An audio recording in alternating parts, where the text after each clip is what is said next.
Battle of the NFL Stock Exchange podcast. I'm Trevor Sikkema. That is Connor Rogers. It's a Monday morning. It's the Monday after the NFL preseason. Connor, the preseason finally in the rearview mirror. We're looking ahead to the regular season, but today we're going to do so by taking all the storylines, everything that we watched and learned from the last 3 or 4 weeks of training camp, and talk about our favorite storylines, what we saw in the preseason and what that means for this rookie class, for teams that are trying to make the playoffs, teams that are trying to make the Super Bowl, everything. We're going to give our favorite storylines that we learned over the last 3 or 4 weeks. I know you got a lot of them. I got a lot of them too. I think it's going to be a jam-packed show for the good people. Yeah, it's exciting. I mean, we haven't really talked much preseason action on this podcast, and I think it's kind of good to not recap it, but sum it up when it's all over. And as you and I sit here and record it, the preseason is officially over, and now you have the big picture, not the little reactions here and there. So you and I each picked a couple storylines that we're more excited to see how they translate into the regular season than put a bow on them. Yeah, and it's some of them are going to be rookie related. A couple of them are rookie related. Yeah, most for me. Yeah, you and I have chatted a little bit about this. Like we said, we haven't talked a lot of preseason on the show. We were trying to get over the summer scouting series. We were trying to make sure that we finished that, and then we wanted to get to some fun drafts, so we still had to really finish out the summer. So this is going to be, I think, therapeutic for us. It's going to be a big time getting a lot of things off of our chest, some of the things that we've been tweeting out on the timeline, getting to expand upon a lot of that stuff. And before we get into it, I got to do everybody's favorite ad read. Got to talk to the people about our friends over at Manscaped. Gentlemen, they're talking to you out there. All men strive for gold in their life, right? That is the absolute standard. That's what we're going for. Gold medals, gold watches, gold everything in your life. However, there is a certain type of man who goes the extra mile. He walks in the confidence of the eagle. He giggles in the face of danger. He is a big, hairless winning machine. And when he unzips his pants, he sees, oh, platinum? That is right. Manscaped would like to introduce to you their biggest and best ultimate hygiene package yet, the Platinum Package 4.0, taking the standard to the next level. Manscaped's the leader in the below-the-waist grooming. Now you can trust them with the whole shebang. Join 4 million men worldwide who trust Manscaped right now by going over to manscaped.com. Using the promo code NFLSE, get 20% off and free shipping. That would really help out the podcast as well if you guys are ever using that promo code. The Manscaped's brand new Platinum Package 4.0, biggest and best bundle they have ever given you for a bulk discount. 20% off and free shipping using the promo code NFLSE. It is time that you get the finer things in life and give yourself a Platinum Package for your Platinum Package. Connor, I will give you the honors here, my friend. What's the first thing that we want to talk about here today on our preseason storylines and things that we're looking forward to going into the regular season? For me, it's Kenny Pickett. QB1, baby. You know what? For real. For me, absolutely. QB1 in last year's draft. They only got to go in the first round. And you know what? I think a lot of people, because of his limitations, kind of underestimated Kenny Pickett this summer.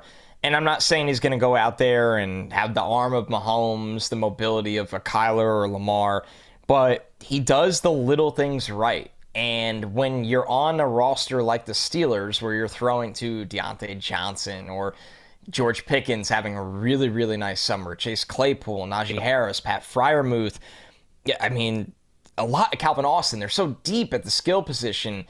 I just look at this, Trevor, and go, man, you don't have to start him, right? You don't have to start him because it's the old adage of you can go from Trubisky to Pickett very easily. It's very hard to go from Pickett to Trubisky.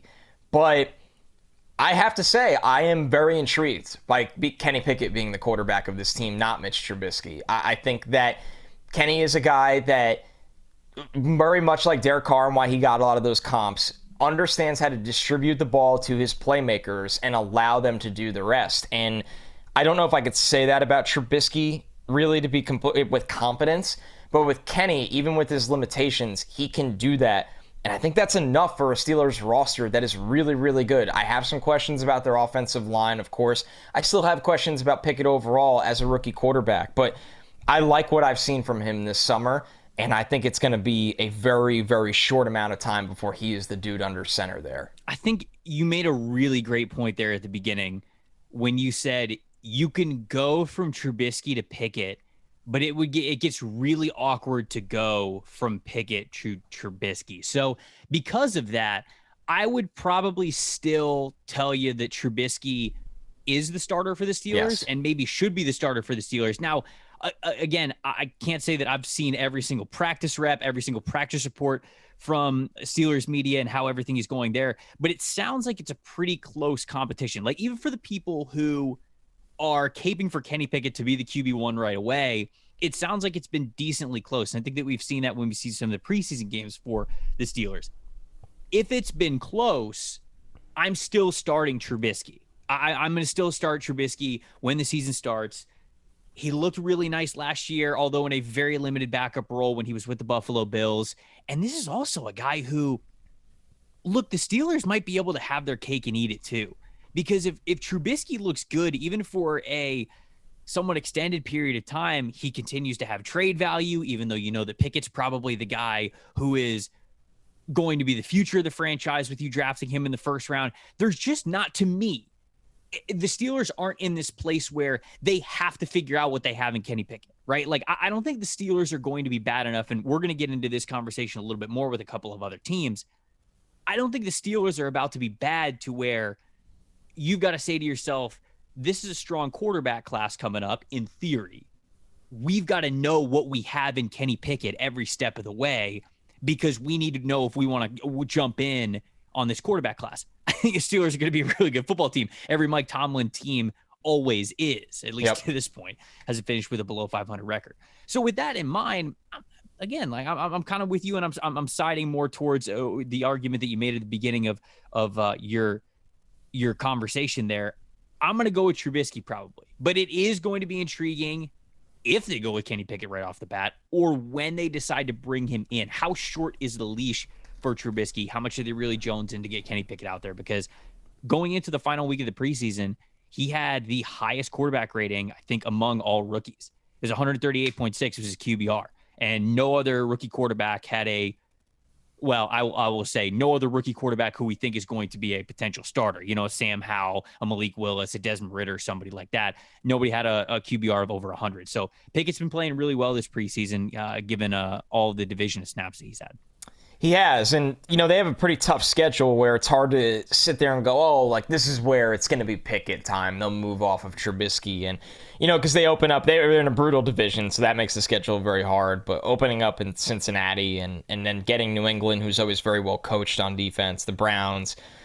Maybe you could move to him the fourth game of season when the Jets come to town, but you play the Bills the next week, so it's not really a situation like that, Trevor. You're right, where once you commit to Pickett, whether that's to start the season or at some point during the season, you're 2 feet in that you're swimming with the bad water and the good water. You're in. That's it. You're in. So The good thing is here for the Steelers, and why I brought this up as a topic and one I'm watching so closely, he has looked the part this summer. Which is what you want to see. It's definitely what you want to see. Look, where are you going? I'll keep it along the same lines, and I'll talk about another rookie quarterback. I'll talk about Desmond Ridder in Atlanta. I know there's a lot of whisperings, and maybe those whispers have turned into regular level voices and maybe even some shouts through a megaphone to potentially go to Desmond Ridder right off the bat. This was my quarterback one coming into this past draft class, and he was my QB1 because I thought that he just understood the position so well. His translation to the NFL, maybe he wasn't going to be a full-time face of the franchise kind of a guy, but he was somebody whose floor to me was so high because of the things that he already did really, really well. He understood the position very well, played with a ton of confidence over the last 2 years at Cincinnati.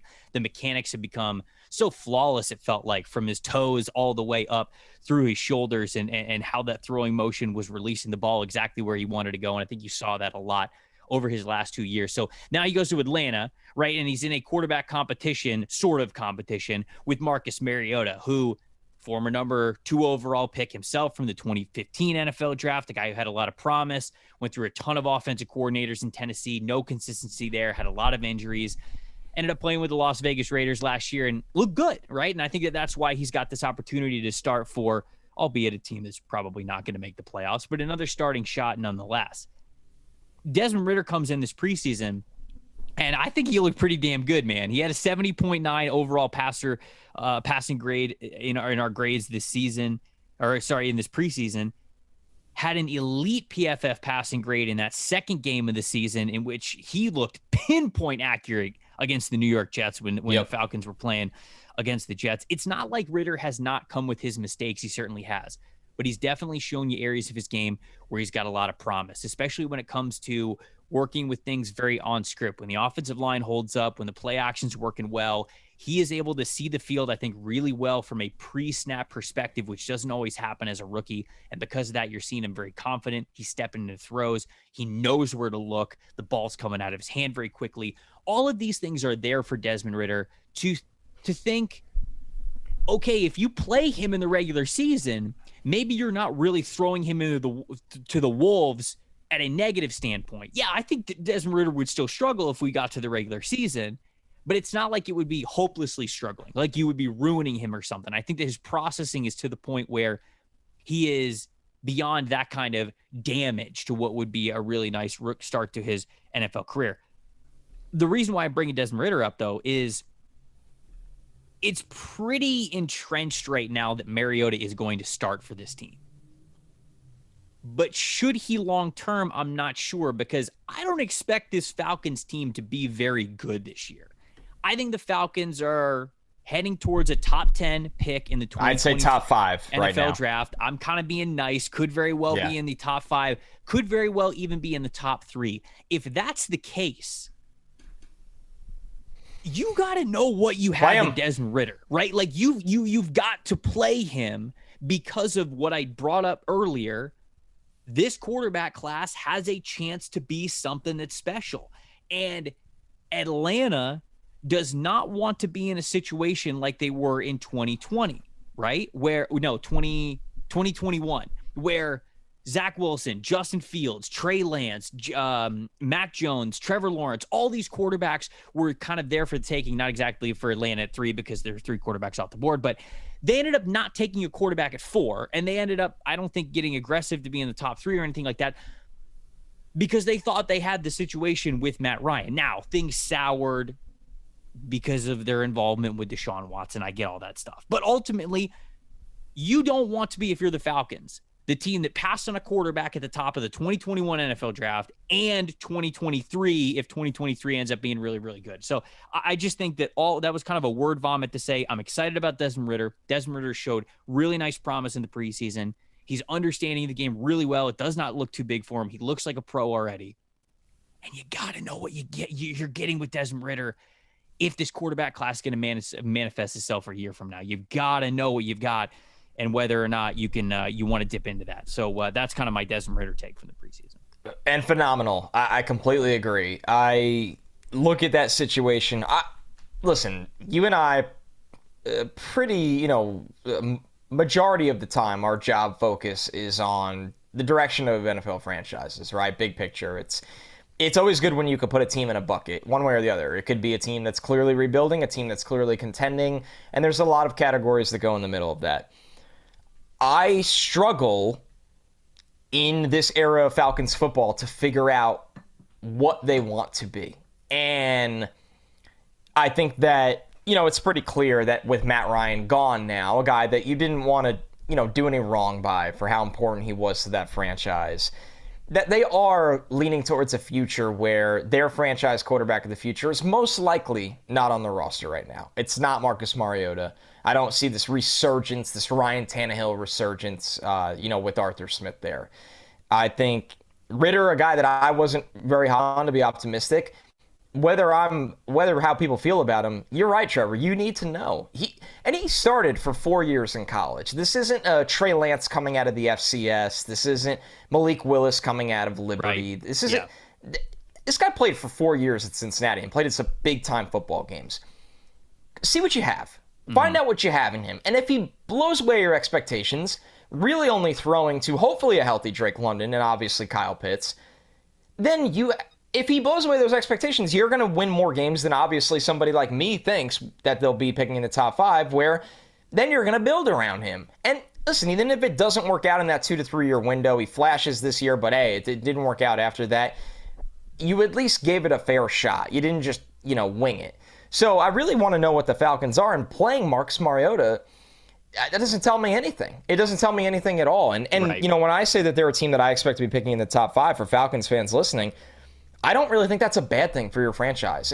It's because this is a team that knows they need a reset at quarterback. And this, in our eyes, is a pretty good quarterback class where, even when you get past C.J. Stroud or Bryce Young, there's guys that could potentially be top 5 quarterback picks this year with a good season. So I love the take. I want Ridder to play this year because I don't want him to be in a situation where we just don't know. Right. They draft another guy, right? Like, what is the point of that? That's the worst. The worst place to be is in this gray area purgatory if you're Atlanta, because it felt like that was the case even in 2021.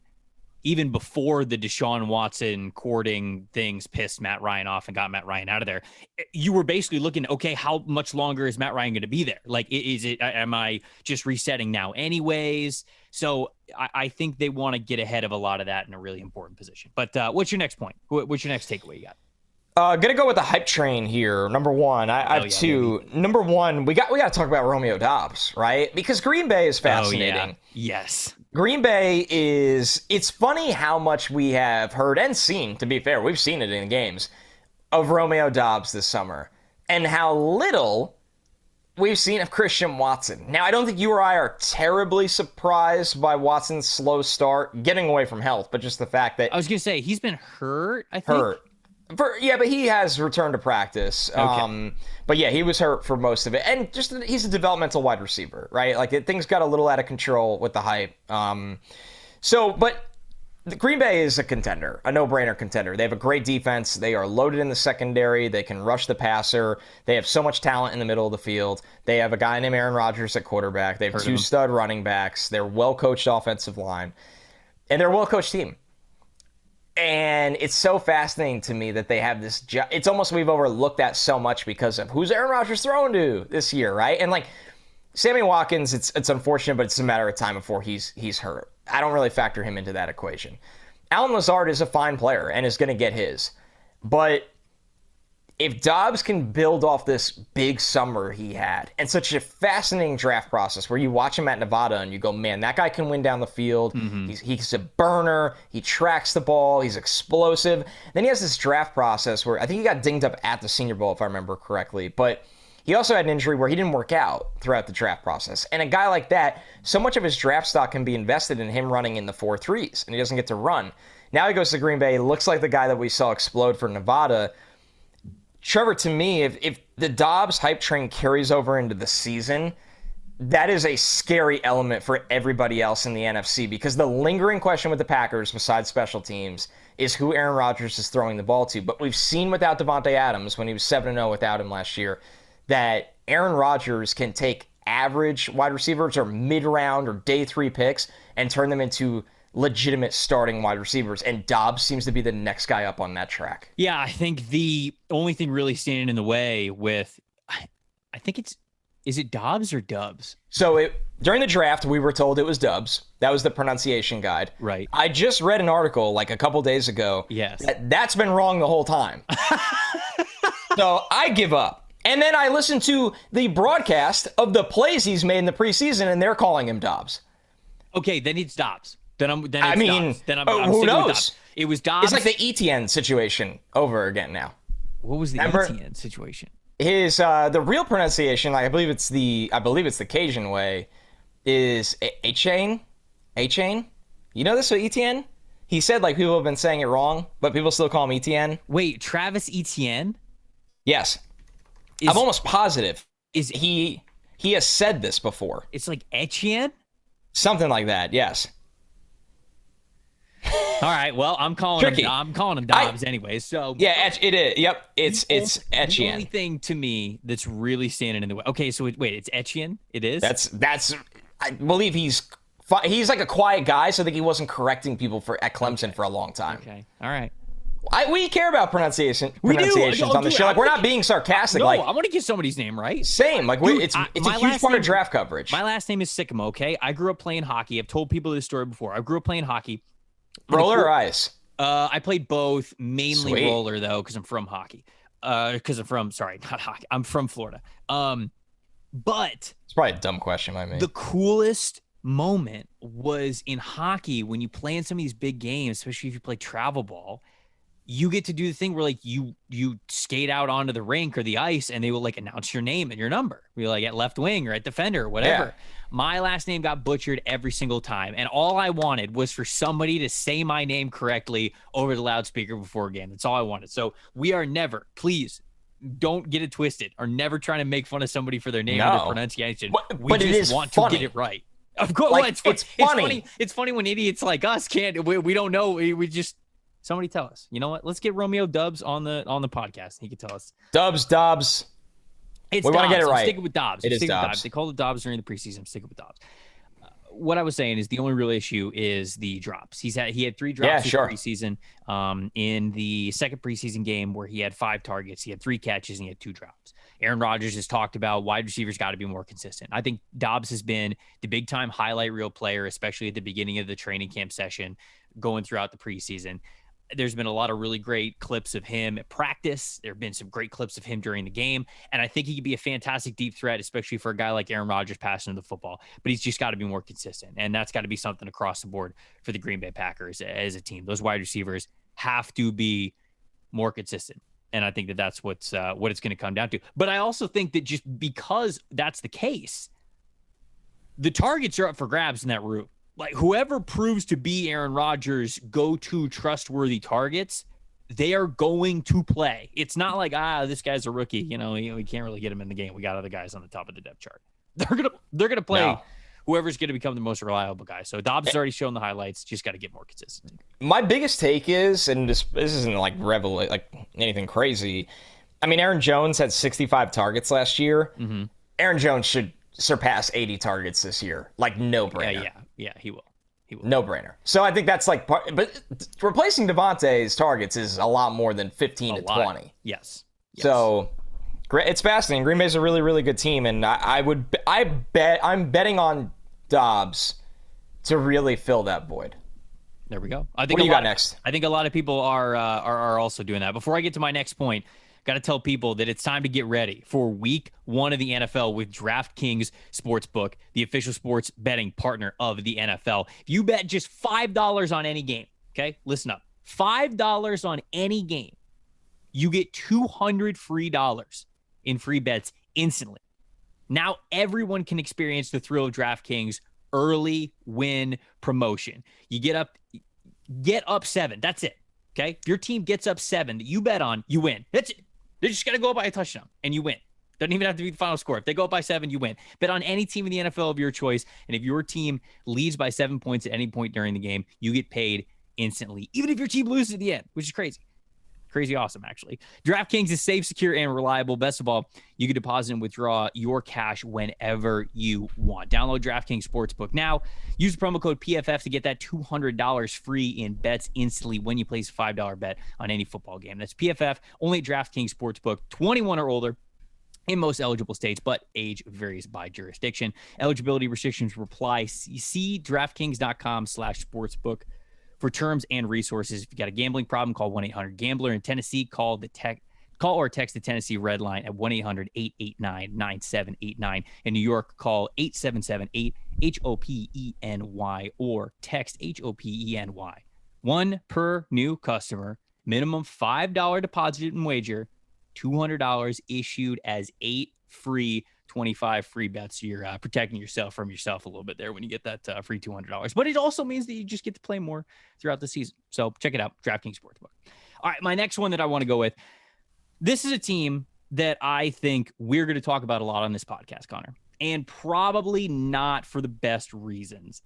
It's the Carolina Panthers. And my big storyline takeaway is Baker Mayfield being the starting quarterback in Carolina for Matt Rule in such an important year there for the Panthers, from the top to bottom, that entire organization, all decision makers, all players, everything. This is a massive year for so many people. And they're leaning on Baker Mayfield as their QB1, which was always obvious the second they traded for Mayfield. It was always going to be Mayfield as their QB1, if you ask me. I am also somebody who does not hate Baker Mayfield as a starting quarterback. I know there were a lot of people who were hating on him last year because there were a lot of times where he just looked straight up unplayable. He was hurt, man. He was way too hurt to be playing, I think. And he was hurting his stock. He was hurting his hype. He was hurting the perception around him in the league, both from front office perspectives, player perspectives, fan perspectives, media perspectives, anybody. He was just hurting how people saw Baker Mayfield and the talent that he is. I still think that Baker Mayfield can be a good quarterback in this league. Will he be a good quarterback for the Carolina Panthers? Because, Connor, I really think that the entire 2023 NFL draft is going to revolve around the Carolina Panthers.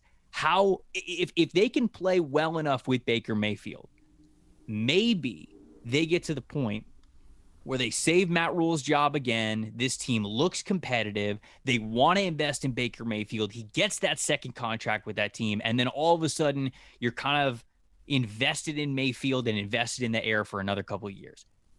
But if Carolina doesn't look good, and I'm not going to lie, I don't have a lot of faith in Matt Rule right now. I just don't. So if Baker Mayfield can't pick up that slack, there is a legit chance that the Carolina Panthers could be picking number 1 overall next year, or at least in the top 3. Same with the Atlanta Falcons. I think the Falcons and the Panthers, both in that NFC South division, have the potential to be top 5 picks in the upcoming NFL draft. If Carolina has another terrible year, 3 wins, 4 wins, 5 wins, whatever, it's a lower on the spectrum. Obviously, the higher they're picking. Matt Rule is going to be gone. That entire coaching staff is going to be gone. Mayfield's going to be gone. Sam Darnold's going to be gone. The only quarterback left on the roster is basically going to be Matt Corral, whose entire rookie season is going to be gone because of an injury. They're going to be in the quarterback market heavy if that happens. It is going to be an entirely new everything in Carolina. There's going to be a new head coach. It needs to be. There might even be, I mean, Scott Fitterer probably gets fired as GM as well. So you're going to have a new GM, you're going to have a new head coach, and that new head coach is going to have a chance to pick a new franchise quarterback, probably in the top 3 of the NFL draft. It all is on Baker Mayfield's shoulders. I don't have a lot of faith in Matt Rule at this point. I just don't. And I think the Panthers, whether they're finishing with 2 wins or whether they're finishing with 6 or 7, I don't think it's going to be more than that, even in the best case scenario. Where they pick and how that team plays is going to play a heavy hand into what happens this NFL offseason and in the 2023 NFL draft. It's fascinating to me because, and when I said it needs to, if all the things happen that you said, then they need to restart in all the key areas because you don't get to run it back again. And people will sit here and argue, oh, they didn't get to pick their guy, and you did. You traded a lot for Sam Darnold, in my opinion, considering what you had to pay him with the 5th year. You now tried to get Deshaun Watson and failed, which we're not even going down that road. Now you have Baker Mayfield. Maybe I'm crazy. I think this team is going to be better than people expect. I don't think they're going to be really good. I do think they can win 8 games, and that puts them in a place of, I don't think they can win 8 games. What do we do? I mean, dude, they play Jacoby Brissett week 1. They play the Giants after that. Carolina has, I think, the 14th easy schedule in the NFL compared to when they lost last year. Yeah, you play the Falcons twice. Once again, I don't think they're, because they got to deal with the Saints and the Bucs in their own division, which makes things really hard. I don't think they're a team that just that rolls over. If Baker is healthy, I think and the biggest variable with this team every year, which is infuriating at this point, is that when Christian McCaffrey is healthy, they are an entirely different football team. An entirely different football team. But the problem is, he is often not healthy. So if he has this anomaly year that he stays healthy for 80% of the season, they're a tough out for anybody. Maybe it is different. Because I do think that McCaffrey is more of an offensive weapon than he is a running back. I think that he changes the confidence of that locker room a ton. Here's my thing, Trev. To your point, I am worried that they are just treading water, and it's like, we give Matt Rule this really big contract. Fitterer hasn't been here that long. We'll run it back again the following year. I think they're on thin ice this year. I don't know. Maybe this is something, because we're going to do an over-under win total episode before the season gets kicked off. Maybe that's really when we can get into what are they at is a good question. What's the number that we think Matt Rule has to hit to not get fired? Man, Because yeah. I off the top of my head, I would say like if he's not at least 500, I think they're probably firing him. Which, if you think this Carolina Panthers team is going to come out of nowhere, new quarterback, be 500 in that division, I don't know. It's tough. Lot to ask. Let me say this. Their win total is set at 6.5. I think they win 7 or 8 games. Maybe I'm nuts. But I guess that doesn't really matter because we're talking about if they win 7 or 8, they could be fired. I would pick the under on that. But Wow. I also reserve the right to change my answer before the episode that we do. Okay, that's fair. I thought you were going to say based on if like McCaffrey stays healthy or something. I'm like, this freaking guy, dude. It would be an incredible move. Hold on. I also reserve the right to change my answer at any moment. At any point prior to week 17. Oh, that would be incredible. All right. What's the next one you got? Next one for me is, after watching as much of the preseason film as I could on the, not first round, the defensive players that, there's expectations for. Who the heck is going to win Defensive Rookie of the Year? And great question. Oh, what are the odds at? I have them. Let me see. Okay. So, understandably, because this would be my pick, it's chalk pick. The top guy is Aiden Hutchinson at plus 450, which isn't like, he's not like a real favorite. He's the favorite, but it's not like, whoa, like he's the runaway. Plus 450 is good money. That's not bad. I don't know why Kayvon Thibodeau is still plus 600. He's hurt. That'd be a bad bet. It's a bad bet. He did not have a hot start. I mean, we love KT as much as anyone on this show. Yeah. But he didn't have a great start overall this summer, and he got hurt. No. Yeah. Kyle Hamilton plus 800. I would be floored if a safety that is on a team with with 2 other really good safeties. Trayvon Walker plus 800. He was the number 1 overall pick. Made some plays this summer. Okay. I don't love him. Quay Walker plus 1,000. No, don't love it. Sauce Gardner plus 1,000. That's the one that I would put money on if I'm not putting on money on Aiden. I agree. Right? I mean, because what's going to win the award? Sacks, interceptions. And playing a lot. Well, of course, right. Like these guys, you have to play a lot in order to cure this. Sauce is officially, not that it was a real secret, but they tried to act like it was. He's starting. Yeah. And he played against starters during the preseason. So, I mean, it's like you said, it's very hard for a corner to win an award where I don't like. What's that? What's plus 1,200. Okay. Is there anybody else intriguing beyond Nakobe Dean plus 1,200 is intriguing to me. The Eagles are going to be good. And that's going to help Dean. Oh, man. Is Dean going to start right away? I think so. I don't know who else would be ahead of him. It may be a dumb question. I just haven't. You know what's a kind of a sneaky one, too? Is Karlaftis at plus 1,600. Because the Chiefs are so good. And he's had a pretty good summer. Yeah. But once again, not saying I'm taking that, but that's good value. Karlaftis plus 1,600. But it's my point of the topic isn't why I brought it up, but I'm glad we had this combo. It's tough, man.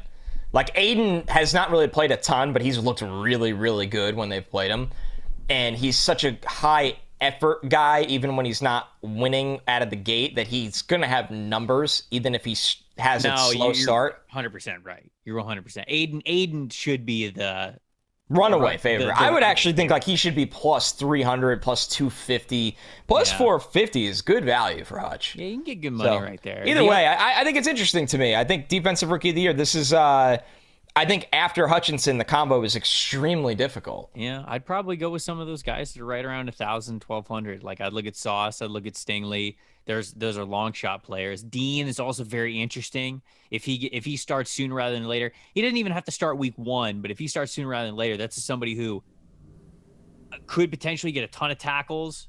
He's a really athletic player, really smart player.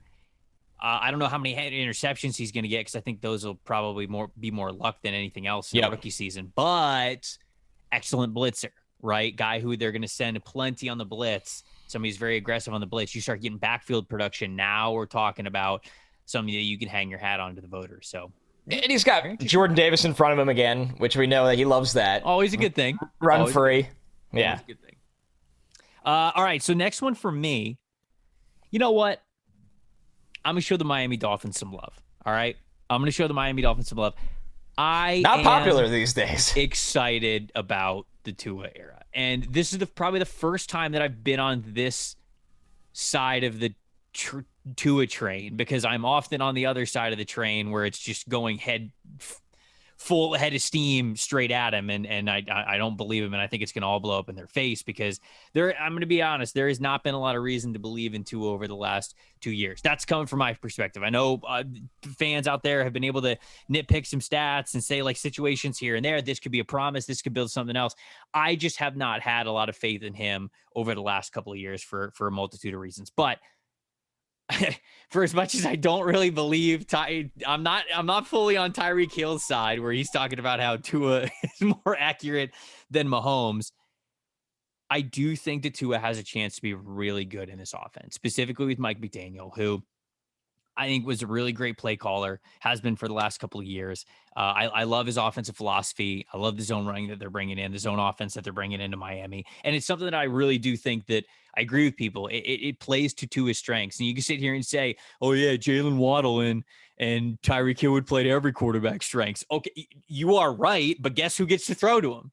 Tua does. And because of that, I am excited for it, man. You look at this past preseason game that he had, 121 passing yards, 51 of them came on that first play of the game to Tyreek Hill. And there's some people on Twitter who were like, wow, he didn't even hit him in stride. He doesn't have as strong of an arm as Mahomes. Okay, duh. Of course he doesn't. But something else I liked from the throw is he gave Tyreek a chance. He threw the ball close enough to Tyreek Hill, underneath Tyreek Hill, where he could adjust, get away from the defender, and guess what? He caught the ball. That's what being a quarterback is about. Yeah. Not everybody has the arm that Justin Herbert does. Not everybody has the arm that Patrick Mahomes does, right? Tua did what he was supposed to do, given his physical abilities on that play, and he did it very well, and he gave his guy a chance, and guess what? They gained 51 yards for it. I also love the fact that they took the deep shot to start the game. That's something that I absolutely love. When you've got speed and that element of speed, you don't gotta go into first gear, second gear, third gear. Okay, now we're warming up the offense. It's a Ferrari, man. Hit the gas. Go the Miami Dolphins. Every single game this season should be starting the drive with Tyreek Hill running deep. And if you don't have the horses to keep up with them, guess what? We're throwing the ball deep. And if you can't stop it, we're gaining 50 yards on the first play. And if it doesn't work, all right, cool. We're moving on. Second down. You covered it well. We're adjusting from there. But Zach Al-Khatib from Sports Nation or Sporting News. I wanted to quote him on this because he kind of gathered stats here. Dolphins ranked 4th in the NFL last season with 158 play action attempts, producing the 7th most yardage in the NFL, over 1,200. Conversely, the 49ers only had 124 play action snaps, so less than the Dolphins last year, which was just 18th. It was in the back half of the league, but they still produced very effectively doing it.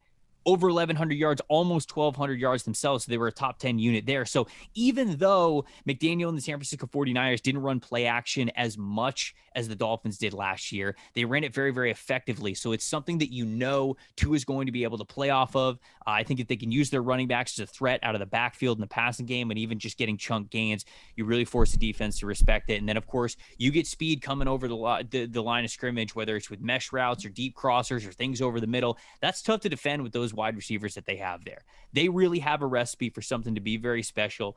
And, I think what was even more impressive to me with Tua in this past game that he played in the preseason finale wasn't even the 55-yard pass to Tyreek Hill. It was that rollout to his left as a lefty touchdown throw that he had into the end zone that was just on the move, beautiful timing, tight end going straight to the corner of the end zone, and he put that thing on the money, on the move as a rollout. That's the kind of stuff that's going to be great for Tua this season. I hope that they play it a lot more. And I just think that Mike McDaniel is the right guy to have in that room to get the most out of a lot of different weapons and a lot of what Tua can possibly do best. So I'm excited about the Miami Dolphins. I know it's not popular for a lot of people in the timeline, but I'm excited to see what it's like when the regular season rolls around. McDaniel's a mastermind. If he can't get efficiency out of Tua, I don't think anyone else can. Right. I agree with you. I would agree with you. My thing with Tua is that I come back to, which I always find so fascinating that I don't hear more of this. We talk so much about the lack of faith in Tua as a player, and you've talked about the opposite. Like, you do see flashes and instances of bright spots. I just always wonder if Tua's body will ever hold up over a course of a full NFL season. And I'm not saying like Tua, don't want this to happen, like sprains his ankle and is out for 3 games. Like, I'm talking about like injuries, little injuries that hinder his play, and everybody's like, oh, Tua's like looks like crap, and it's like, well, maybe he's still playing through something from a hit he took the week before, and it seems like those things affect him, where I'm a believer that Mike McDaniel gets a Jimmy G season out of Tua this year, and that's what I kind of think too. And that's good. I know calling Jimmy G like efficient or like mediocre is not cool or popular, but that's what Jimmy G has mostly been when he's with Mike McDaniel. I think it's really the same thing for Tua. Like, I see Tua having like a 22 and touchdown, 12 interception season, and it's fine. And the Dolphins have a good defense, so it's like they'll be fine. I don't see like stardom for Tua. I don't see like, oh my God, this guy's out of the league next year. The question I always come back to is, can he stay healthy enough through the course of a season that he's not playing through things or missing time, that he can efficiently get on that track for the offense? Because having Waddle and Tyreek and a better run game with better run blocking is going to help him so much. But there's always that little lingering question with him. All right, let's get 1 or 2 more each. Kind of I got one more. Rapid fire a little bit. We'll do this in about 10 minutes, and we'll get to all these. All right, you got one more? What is it? Yeah, I mean, we have to talk about Dameon Pierce, right? Because I don't want to be a show that, like, you and I spend half a year, maybe more, sometimes a full year, because now we're really rolling with summer scouting, on a guy, love a guy, and then it turns into everything you could have dreamed of in the summer. It's time that we talk about Dameon Pierce again. You and I loved this player, and we loved his film at Florida. You were screaming, why is Dan Mullen not giving this guy the ball? He goes to the Senior Bowl. He's awesome. He's great in pass pro. He's tough. He's physical. Everybody loves talking to Dameon Pierce all the time. Yep. He's an afterthought in the draft, like most running backs. The Texans take him on day 3, and they're a team that has to really restore the talent on the roster. They've been lacking a lot of that for the years, and they're on the right track. I like a lot of their picks. And this dude had an awesome summer, Trevor, where they're protecting him. They're like bubble wrapping him because he looks so good in camp. And then when you get to see him, and he's so efficient, he's breaking tackles. That translates. Breaking tackles in the SEC, you're going to break tackles at the NFL. And he's everything they want, and he's in a work share with Marlon Mack and Rex Burkhead, where it's like, nope, you're the guy on a team that after drafting Kenyon Green in the first round, they're trying to get tougher, they're trying to run the football. Dameon Pierce's summer has been awesome, and these are my favorite stories from the NFL draft. A guy of underutilized in college, works his ass off throughout the All-Star circuit and the Combine and all these things, still a little underdrafted in the actual NFL draft, and everything is advertised in the summer, blowing away his own team's expectations. We got to give Dameon Pierce some love. Dameon Pierce is he's the man, and he's been playing so well, and you absolutely love to see it. This is a dude who I think throughout the entire NFL draft process, I tweeted this out, and I thought it was true when I tweeted it out. I absolutely loved it. Dameon Pierce is your favorite football player, whether you realize it or not. Like, that's what I tweeted. I think I had said draft prospect, actually. He's your favorite draft prospect, whether you realize it yet or not. And that's what it's turning out to be, man. Throughout this entire preseason, whether it was training camp clips, whether it was the interview clips, or whether it's been what we have seen over the last couple of games of him, he's been fantastic. And he's been the guy that everybody loves to play for, loves to play with. It's just him being RB1 happened way sooner than I thought it was going to. But I'm so glad that it is, because he's such a fun player to watch. His running style is it's fun. You want to tune in to Dameon. You want to see what Dameon Pierce is doing every single game day for the Houston Texans, because he's forcing so many missed tackles, whether it's shimmying guys and putting his foot in the ground, making a miss with a one cut, or lowering the shoulder, running through a couple of players, getting some extra yards. He's got a fun running style. He's a little bit of a throwback player in that regard, and he's fantastic, man. Love Dameon Pierce. I don't want to sound too biased about him because he's a Gator great. He's a Gator legend. No bias. He's no bias. He's great. It's true. Man. He's fantastic. I got 2 more points that I want to get to before we do that. I got to tell people about our newest partner here on this podcast, revolutionizing the world of sports betting and fan engagement by making sports fandom profitable. That company is Symbol, SIMBULL, the stock market for sports. Symbol was a PFF sponsor last year, and they are back for this football season. Symbol lets you trade pro and college teams like stocks and even earn cash dividends and payouts when your team wins. Symbol took the thrill of sports betting and combined it with the profitability of the stock market to give you a platform where fortune favors the fan. You can download the Symbol mobile app for iOS by searching SIMBULL in the App Store and use the promo code NFLSC to receive a free team stock valued up to $150 when you guys sign up for it. It's such a cool concept. If you're into the stock market feel at all, it's just, it's a really cool thing. PFF team, myself and Connor, we've got our accounts all set up. That's something that we're going to do throughout the season. We're going to be talking about that on this podcast. We want you guys to tweet at us. We want you guys to tell us which teams you think are primed to make you a lot of money during the season, because it's exactly like the stock market. You look at stocks and you say, that company is about to really hit it big. I got a lot of faith in them. You invest in it, you win some money that way. You could win some real money being a fan and approaching it that way as well. So Connor and I are going to be going back and forth doing that. We would love to go back and forth with you guys as well. Download the app, create a free account, use the promo code NFLSC, get a free stock valued up to $150, and compete against NFL Stock Exchange Podcast this season using Symbol. All right, my two that I want to get to. First one, I'll just say my Tampa Bay Buccaneers note, because obviously I've been paying very what I don't even know what word I was about to closely. use. You've been closely watching the situation. This is close. What am I doing? I'm not in midseason form right now. I need to get a midseason form. It's preseason for us too. Bucs offensive line. It's not anymore, brother. It is go time. I got to be better. Bucs offensive line could keep them from the Super Bowl, and I really believe that. Our friend Eric Eager, PFF legend, he comes up with the NFL simulations every single year using a formula model where he just runs a lot of simulations to see what the odds of teams to win the Super Bowl are for the upcoming season. Tampa Bay Buccaneers, I believe, had the highest odds to win the Super Bowl this season. Tom Brady and retaining a coaching staff, that offensive talent, most of the defense coming back. Like, all of that goes into it. It's a team that's very similar to the one that won a Super Bowl a couple of years ago. But the offensive line really could hold them back, not just from achieving their goal of being Super Bowl champions, but also even, I'll say, making a postseason run at all, okay? Ali Marpet retired.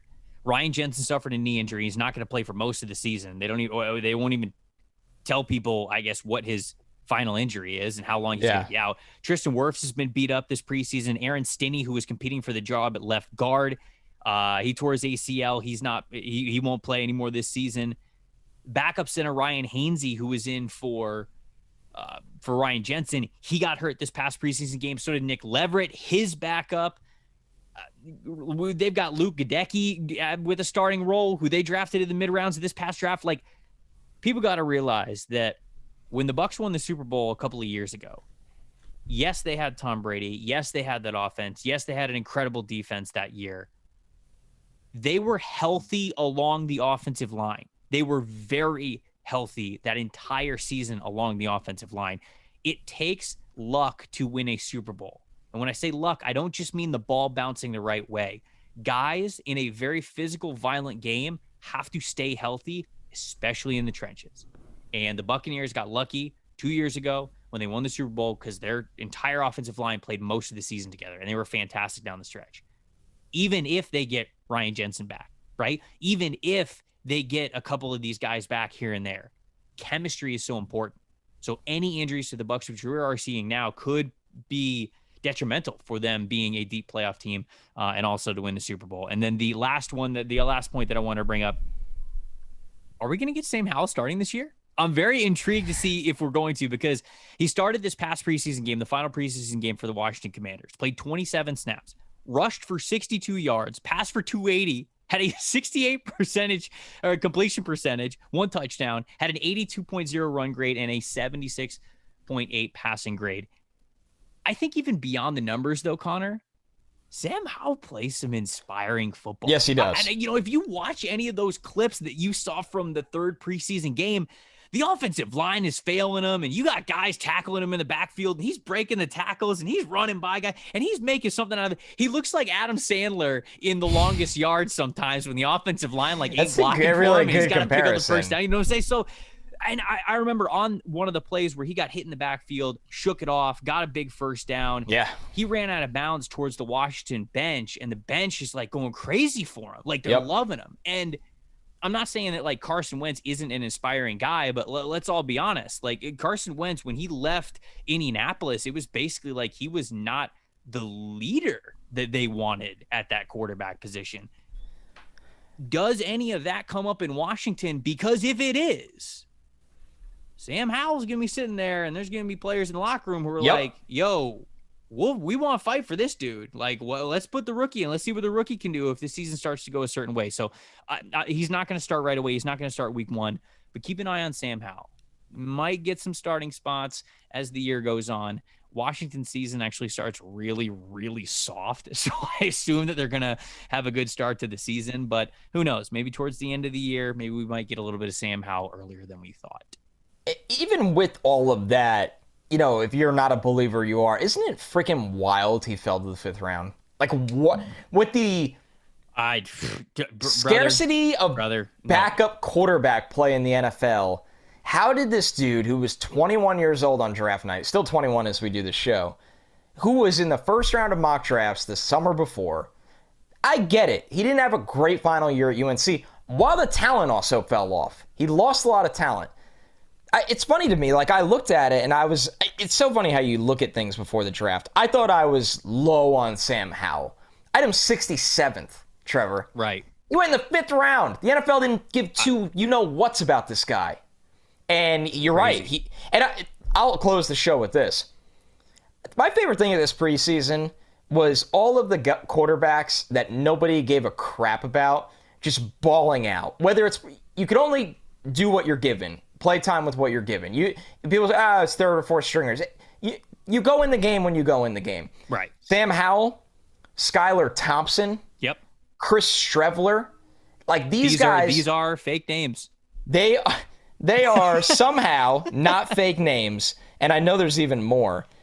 They were awesome this summer, and especially like Howell was probably going to be on the roster. Although 5th rounder, you're never guaranteed. That's true. Yeah. Skylar Thompson and Chris Streveler, like, if they don't make their respective teams, they should make another team. That's how well they played for the Dolphins and the Jets, who aren't exactly swimming in riches in recent years at quarterback That's play. a good point. So I'm just saying I enjoyed that aspect of the preseason, whether it translates long-term or not, and we often know what the answer is. It's cool to see guys in a league that, like, look at what Tyler Huntley has become in this league. Tyler Huntley's been underrated for a long time. I remember Tyler Huntley's going to be starting for a team in the next 3 years at some point. Dude, I remember watching, God, what year was this? 2019? Probably. Utah versus Washington. And I remember Jacob Eason was in that game. I was in Washington because I was covering the Buccaneers at the time. They were playing the Seattle Seahawks. And Washington just happened to have a home game. The Huskies just happened to have a home game that weekend against Utah. So I was like, oh, I got to go see it. I watched Tyler Huntley versus Jacob Eason, and Jacob Eason was the notable draft name in that game. And I remember coming away from that game, and I said, Tyler Huntley was the NFL quarterback in that game. It wasn't Jacob Eason. It was Tyler Huntley. And so he has. I mean, this guy has been playing some good ball for a couple of years now, and I hope he does get a legit starting shot because I'd love to see him with that kind of pressure at his back. Yeah, it's cool to see just good backup quarterback play, whether it's against 3rd stringers, 4th stringers, it doesn't matter. It's all you can do is go out there and play against what you're given. So I enjoyed that throughout the preseason. I'd rather see that than these like 9-3 games. It was fun. Man, it's fun. The preseason is fun for, I think, its own reasons, right? And one of those reasons is you get to talk about some names that you're probably not going to talk about a lot during the regular season, and you get to have a different conversation going into the year. And it's almost like a football overload, but you love it because it's been so many months without the sport, without things to talk about, and let's make this preseason so fun. But those are our preseason thoughts. We'd love to hear your preseason thoughts as well from either your favorite team or just teams or players that you've been watching that have really impressed you. You can hit us up in the comment section. You can hit us up on Twitter, of course. You know what? We got one more show this week. You could send fan mail. I don't know where, but I was gonna say we got one more show this week until we go to next week. We're going to 3 shows a week. We're gonna really get into some things. You want to do a mailbag on Thursday? Yes, we hadn't even talked about that, but we're really long overdue for one. We are long overdue for one. We want to hear from y'all. You guys have been listening. You've been getting into the comments. You've been getting into our mentions. We love you for it all summer long, talking about summer scouting, talking about some of the mock draft Mondays we've been doing. Obviously, the last month has been jam-packed with tons of football information. We're opening up the mailbag. You give us some questions. and some topics to discuss, some rankings, maybe put these players in buckets, rank this guy. Who would you rather have, this or that? Like, would you rather situations with teams?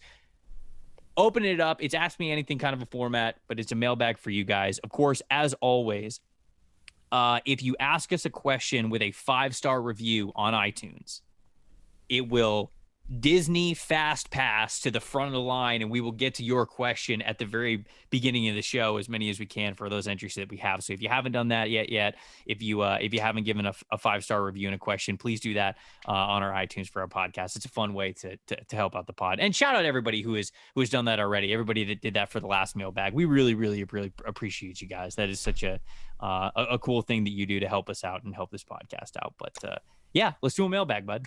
That's going to be fun for us. It's going to be a jam-packed episode. Yeah, it's my favorite. I love it. You never know what to expect. We don't really plan out those shows. No, we just really go don't. into it and have a blast. We go really long. Yeah, like Trevor said, iTunes reviews, which we cannot appreciate enough, get first choice. If you send them by a Raven, you get second choice. That's true. And then you somehow, if you just send us a bird with a note, I don't know, to the PFF office or whatever it is, that is second choice. That will get second. Yes, that will get second. And then Twitter and everything else is third. Twitter.